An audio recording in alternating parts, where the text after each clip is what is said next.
Welcome to Adjusting Your Heart with Doc A.J. Chua. Today our topic is change your perspective. And let me start off with a story. There was once a pair of twins named Tom and Brad. When it was their 7th birthday, their parents wanted to surprise them.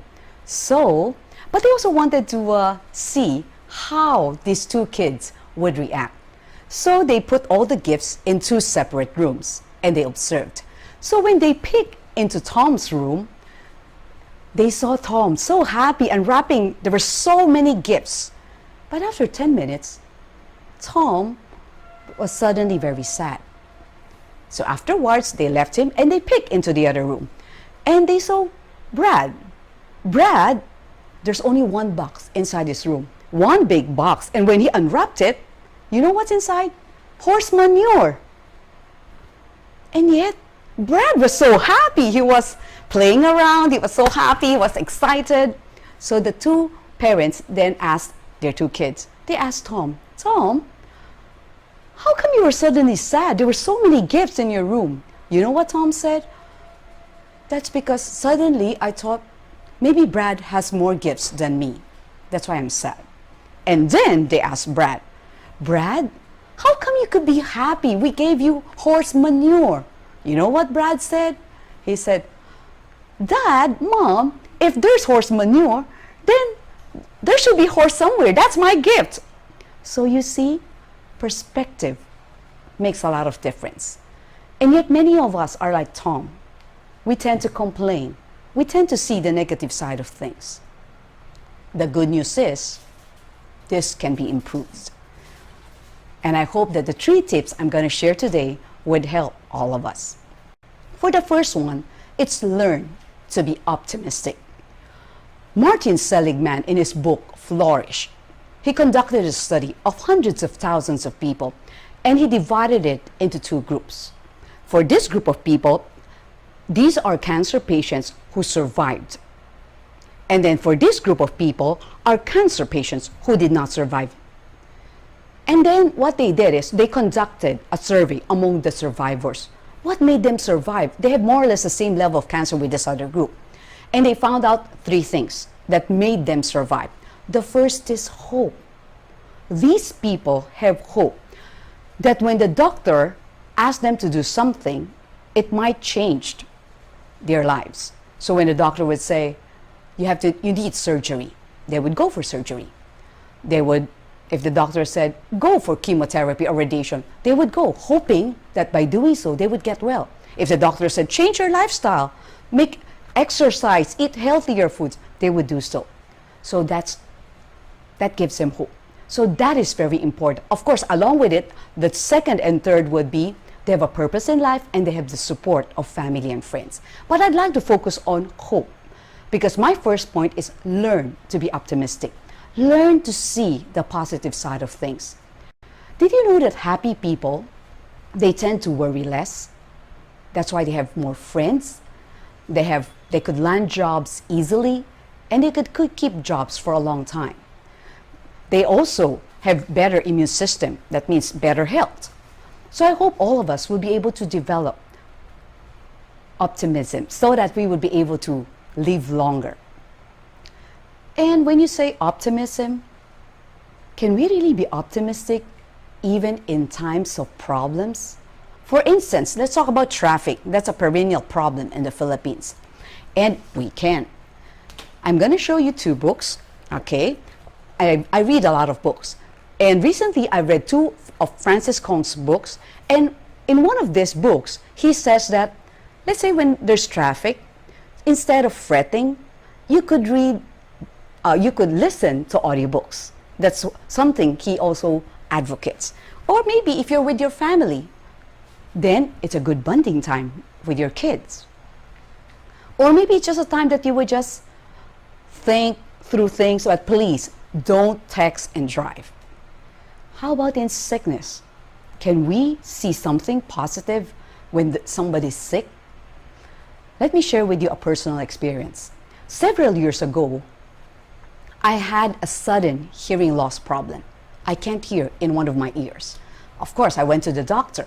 The doctor said there's nothing wrong with your outer ear, so it must be the nerves. So of course I have to get another opinion, and the doctor said the same thing.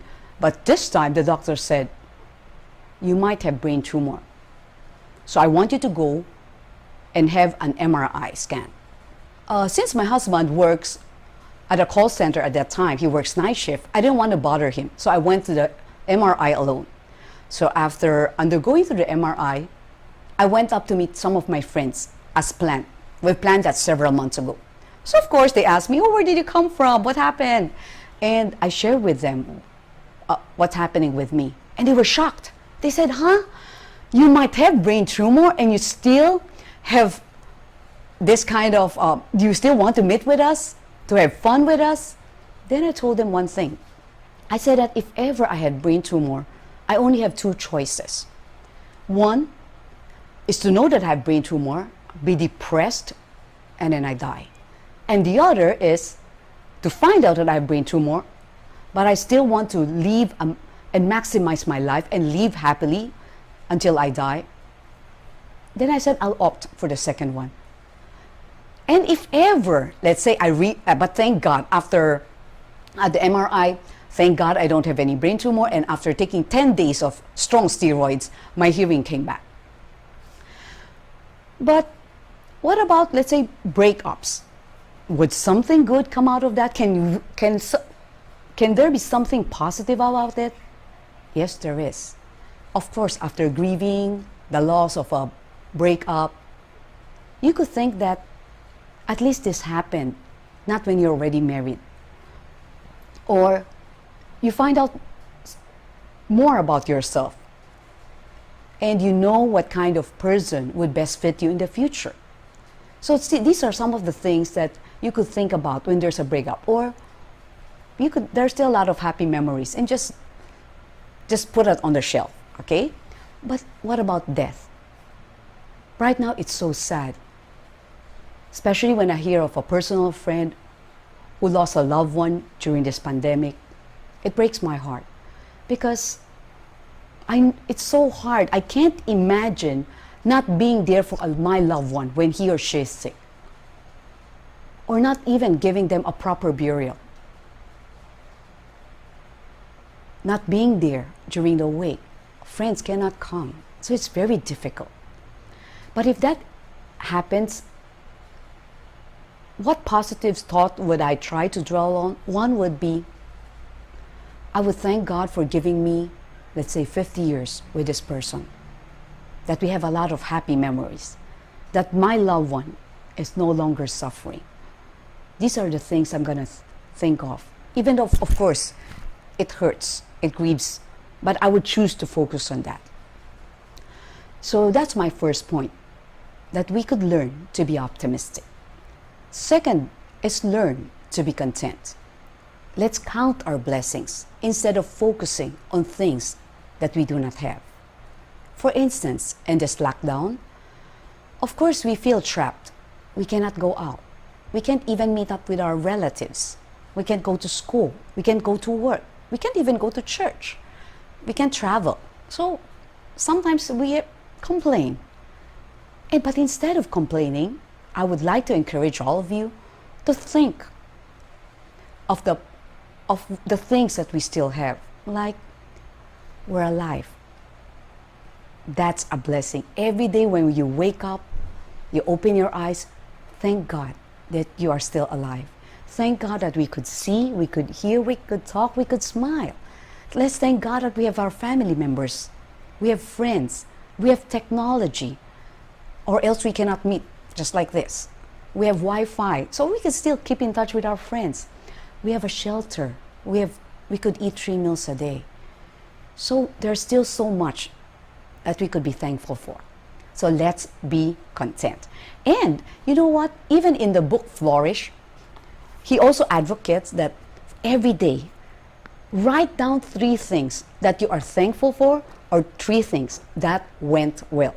I keep a journal every day, and that really helps. When you write down all the things that you are thankful for, but you can begin with at least 3 things a day, okay? And learn to be content no matter what your status in life is. Whether you you're in the upper class, the middle class, the lower class. But of course, I don't mean that if being content means being complacent. It just means that, okay, after working hard, okay, and this is what I get, I'm content. But I believe that when we work hard, when we work harder, when we work smarter, I'm sure we'll be able to achieve our goals in life. And we should also learn to be content, whether we're single or married. Let me share with you that my personal example. For those who don't know, I married quite late. I was single until I was age 39. And yet I was happily single. When people ask me, "Oh, Ate Jeanette, do you have a boyfriend? I said, no. Are you married? I said, no. But I said I'm happily single. Because as a single, I have more freedom. I can do the things that I want. I can pursue my dreams, take a doctorate. I have extra money to travel, extra time. But now that I'm happily married at the age 40, then I'm also thankful that I have a husband who cares for me. I have somebody who my travel buddy, and we could serve God together in the ministry. So whether you're single or married, just learn to be content. And lastly, learn to be proactive. That means focus on the solutions and not on the problem. I'd like to end with a story. The story that I read from Who Moved My Cheese. This was a best-selling book before. So in this book, it tells about 4 characters. 2 mice and then 2 little people. They all lived together in one part of a maze, and they shared a cheese together. But one day, they finished up eating the cheese. So the 2 mice, being mice, they said, "Oh, let's just get out of this place and let's look for some place else." And then they went out. But Ham and Haw, the 2 little people, they said, "Oh, maybe the cheese will return. Oh, and it's scary when we go out, we might get lost. Or there might not be any cheese in any of those mazes." And so they stayed, day after day, until they were so hungry. One of them said, "I think it's time for us to get out of here and look for cheese." But Ham didn't want to go out. So Haw just went out on his own. True enough, he encountered some obstacles, but eventually he found a place where there's cheese. But you know what happened to him? He died of starvation. So what's the moral story of Who Moved My Cheese? It means just we have to adapt to changes. Right now we have the new normal. All of us have to adapt. Whether it pertains to our job, we have to adapt. Most of us need to work from home. Maybe for some of us, you might need to go online. You might have to think of another source of income related to being online, like online selling, online tutoring, online virtual assistant. Even in business, we also have to adapt. So I hope that in this episode, you would be able to change your perspective by learning to be optimistic, to be content, and to be proactive. So if you like this video, please click on right below and you could subscribe, because when you subscribe, then you will be updated to our next episode, which will always come out on Fridays. Thank you.